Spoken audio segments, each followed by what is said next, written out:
What's up, YouTube? I'm the Kakar 131, and this is the Ruger Max-9.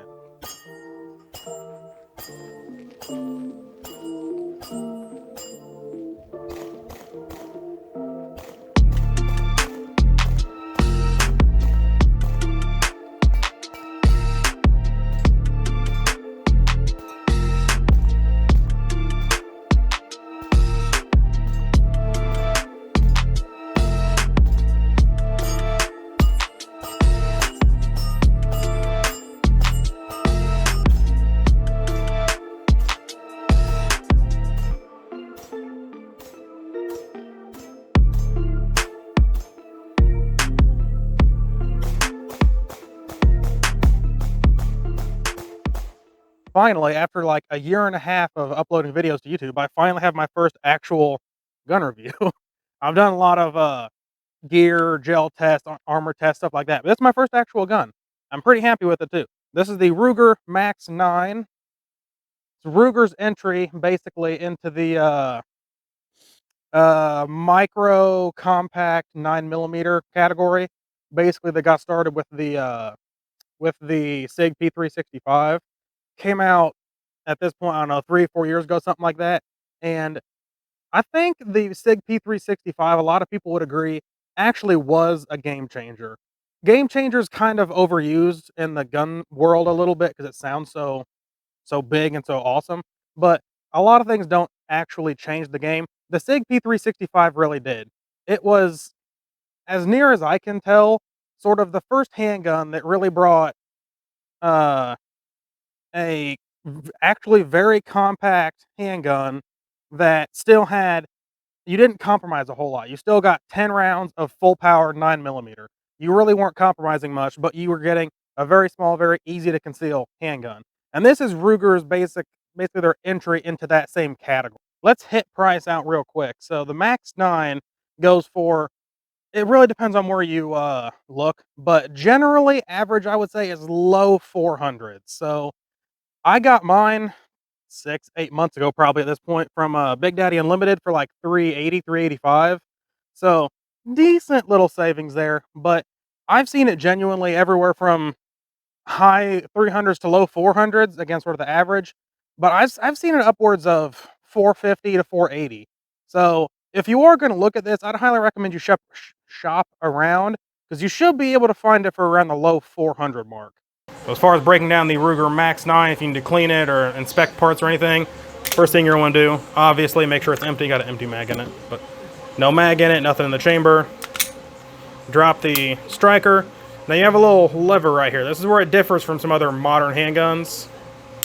Pull down on that, and that reveals a little pin right there. You need to drive that pin out to take the slide off. To do that, you have this small little cutout here. You can see the back of the pin right there. Now, this is a little difficult to do around a camera tripod, so apologies if this isn't super smooth, but... So there we go. Pin came out. Just pull that back a little bit to line everything up. Slides right off. On the slide here, we have a dual recoil spring. As you can see, flat spring for the main part. Hey, focus. There we go. Now move down, break this down. We have a barrel here, 3.2 inches, has a black oxide coating. As you can see, it's kind of starting to come off from some of the shooting I've done, but has a 1 in 10 right hand twist for the rifling. As I said, black oxide coated, and it is a alloy steel. Right here on the slide, this is a through hardened alloy steel, which is, from what I've been able to tell, just a process for hardening it. See on the inside there, a little bit of finish damage. It is also black oxide coated. Nice big extractor. Hopefully it'll focus there and get some light on it. Has a striker blocker right back here, right there. So pull that back. You can see it's held right there. That works in concert with that piece right there. Lifts up. When you pull the trigger, it'll lift that up, which pushes into this. Lets that fall forward. It is obviously optics compatible. It will work with any of your shield or J-point pattern, I believe it is, sights. Pretty decent serrations here, not too sharp or pronounced, but they work. On the iron sights here, they are metal. As you can see, it has almost a sort of slightly front angled shelf there, so if you need to do slide or one-handed manipulations, that'll work really well. It's metal, nice blacked out right there. Back here in the front, or up here in the front, focus. We have a, I'm pretty sure this is just a straight True Glow TFO. As you can see, it has a green fiber optic there. And up here in the front, I believe is where it, focus. Up here in the front, they should have a tritium vial, so it will work at both day and night. So if you want to do a more in-depth cleaning, or if you wanted to just replace this to, if it was broke or something, this little roll pin right down here, if I can get it in the light to focus, that roll pin, you'll have to remove the red dot or the plate, but just drive that roll pin out, and this will come out. Has a spring back here with a small little polymer insert in it. And as far as taking the striker out, if you so desired, I'm not sure if I'm going to get it to focus. I don't think so, but down here in this little channel, there's a small little hole down there. Take a pin, you would need one smaller than this, but you take a really small pin, stick down in there, push down on it. That'll relieve the tension from this plate back here. That slides off, then you can remove the entire striker assembly. Now the frame, we have a glass-filled nylon, or from what I've been able to tell, that's just glass-filled polymer. It's a polymer frame. Real nice long slide rails go along almost the entire length. Has a small little slide stop here. It is not reversible. The mag release, on the other hand, is reversible. Has a medium texture according to Ruger. It's a pretty light texture. It's not super aggressive. I'm not a super big fan of it. I would be happier if it was a bit more aggressive, but one other feature of the Ruger Max-9 is this entire thing is a one-piece fire control assembly, or firing control chassis, I believe they called it, but the same idea as what the P320 has. Block here. To remove it, you just have to drive this one pin out.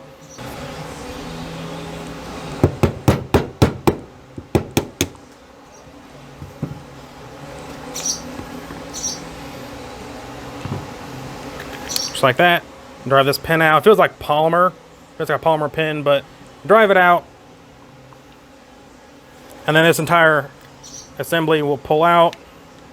One thing to note, right here, this little plate that helps retain that pin, the takedown pin, is not held on at all. So just make sure you kind of don't lose that. That side.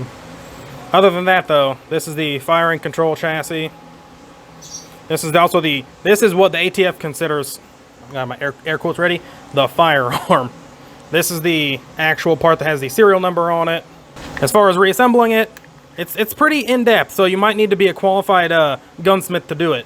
You put it back in, okay, and this is where it gets kind of crazy. You push the pin back through. Just like that. But yeah, that's how you take this out. Maybe in the future, Ruger will come out with some extra frames or something like that, so you can just remove this firearm, and you can swap it into whatever else you want. Now, as far as reassembly, it's pretty straightforward. Drop that in, take your recoil spring, slide it back on, and make sure you have that lever here pulled down. Pull it back just a little bit to line that up. Drop your takedown pin back in. Sure it's down in there all the way. Push that back up. Come on. And you're good. Couple of respects on the Max-9 here. It is roughly 0.95 inches thick, depending on where you measure it. With my calipers, I got anywhere from 0.93 frame to frame. If you include that, I got like 0.96, but I also had to work around that so it wasn't precise. They say it's 0.95, and I say that's a pretty good average. It's going to be slightly less than an inch thick, so pretty decently thin. It weighs, according to them, according to their website, 18.4 ounces. Now, on my scale, without the red dot, it was 1 pound, 1.8 ounce, which puts it obviously at 17.8, a bit below theirs. And with the red dot, it weighed 1 pound, I believe 2.8 ounces. You should be seeing on screen. But so it's pretty light all in all. It's going to be less than about 18 ounces right around there. So it's pretty light all in all. Let's go ahead and check over the trigger here on the Max-9. First thing, obviously, make sure it's unloaded. Put it in there. So trigger, you have a little bit of take up till you hit the wall. Pull through. Finally breaks. Reset. It's a decently long reset, and there's a little bit of a wall you have to break through. All in all, my opinion, which is not very experienced, granted, but it's not a great trigger. It's nothing to write home about, but it's not bad either. Let's try and get some pull weights here. Wheeler trigger gauge. 5-pound, 14-ounce. Try and get it in the same spot. 5-pound, 3.4-ounce.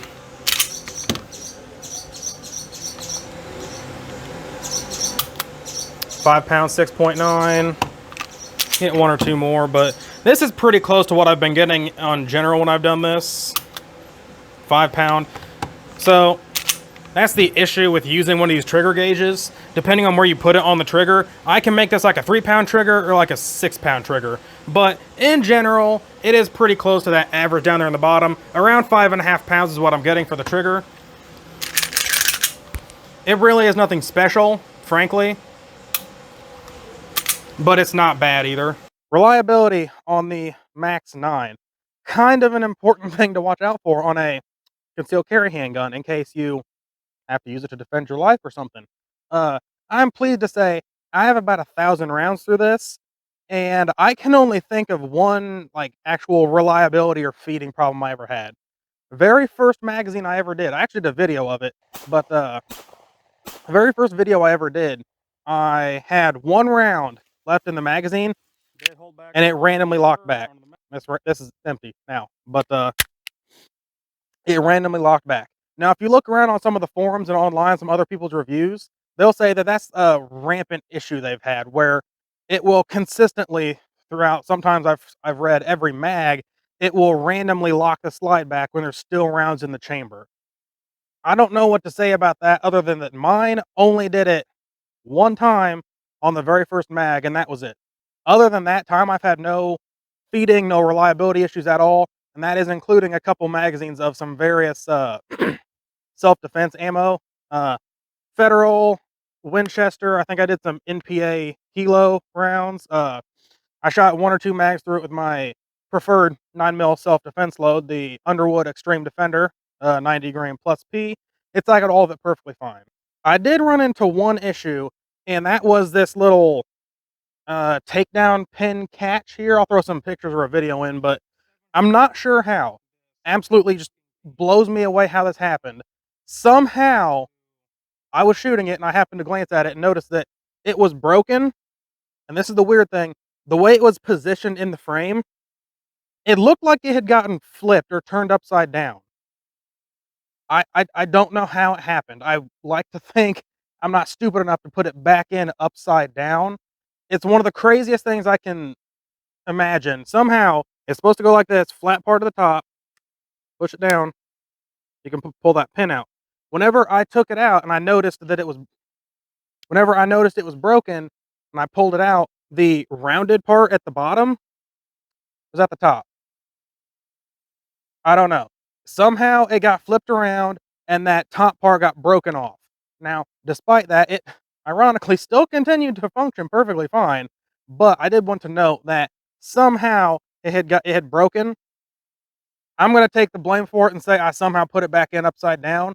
I don't remember ever doing it, but apparently I did, and that was one issue I ran into. Fun feature I just discovered on the Max-9 while I'm recording this actually. This takedown plate here is supposed to push down so you can take that pin out. Apparently, I assume it's made to be like this. You cannot pull it down when there's a mag in it. It pops down perfectly fine, pretty easily. When there's no mag in it. Focus. Focus. But put a mag in it, it does not pull down. Aftermarket support for the Ruger Max-9 is, I would say, one of the downsides. There just isn't much out there. You can get holsters for it, you definitely can. My holster that I use to conceal carry with it, if I can get it. Alright, I can't. It's hooked on my waistband right now. But I use a Concealment Express. I think they changed their name for whatever reason to Rounded or something like that, but it's a Concealment Express holster. That's what I use to conceal carry with it. On the Shop Ruger website, you can find several different kinds of holsters for it. I'm sure if you go to some of your custom Kydex manufacturers, they can do it. They'll do it too. So holsters you can definitely find. Magazines you can find on, again, shopruger.com, and you can go to a couple different websites if you want to shop around. You can find them a bit cheaper than what they are priced at directly from Ruger.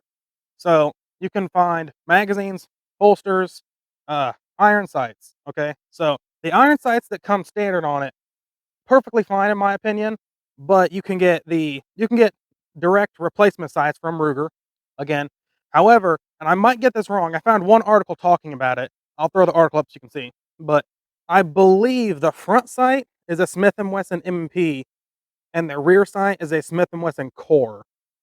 You should be seeing the article so you can see. I'm not confirming that. That's just what I've seen in that one article. Other than parts directly from Ruger, there just isn't much of an aftermarket for it, really. Cons, I only have one that's even serious, a couple real nitpicky ones, but the number one con that I have is the slide finish, I guess you'll say. The slide finish and how it reacts to rust. So I'll throw up a couple pictures. I had a video of this demonstrating this a while ago. I don't know what the hell happened to the video, but the slide rusts pretty darn easily, especially right back here on the back whenever it kind of touches my skin, whenever I'm carrying inside the waistband up here at the very front. It rusts pretty quickly. It seems like it's just surface rust, so it kind of scours off pretty simply, but it does rust pretty easily.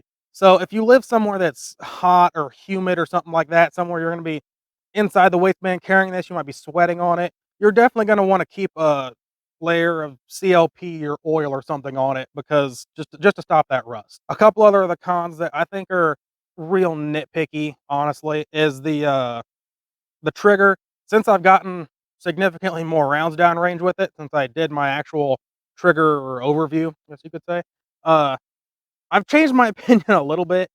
It leans towards the sucky end of the category. On a scale of 1 to 10, I would probably give the trigger like a 4. It works absolutely, but it has a lot of take up. Look at how much take up is here. Has a lot of take up, has a really long wall, and the reset is pretty long comparatively. Now, I'm not really a trigger snob, but even so, with my lack of extensive experience, this still seems like kind of a bad trigger.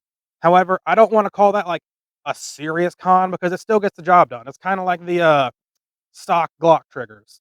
Are they good? No. Do they absolutely get the job done? Yeah. Another con is the slide release. This has gotten infinitely better since I broke it in a little bit, but right now, for instance, I have an empty mag in it, and it's it's pretty hard to pull that down on an empty mag. Now, like I said, that's gotten better over time, and also if you just don't have a mag in it, it's a lot easier, but it is still kinda stiff. Wrapping up, Ruger Max-9, I really like it. I don't know what kinda higher praise I can give it than it's what I conceal carry. It's pretty cheap, relatively cheap, reliable in my sample size of 1. I've had no serious issues. It's optics compatible. I believe all of their models are actually optics cut, which is kind of forward thinking. It's definitely very clearly, in my opinion, the way of the future. Red dots on handguns. So the fact that they made all of their models optics ready, that's pretty convenient. So if you're looking for a new concealed carry handgun and these specs sound good to you, I would highly encourage you to check out the Ruger Max-9. If you enjoyed the video, you found it informative, entertaining, funny, please give me a thumbs up. I appreciate it. Tell me in the comments below what you guys thought of my my first actual gun review.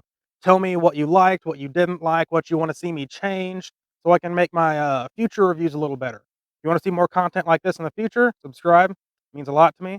I'm the Cal Car 131. Signing off.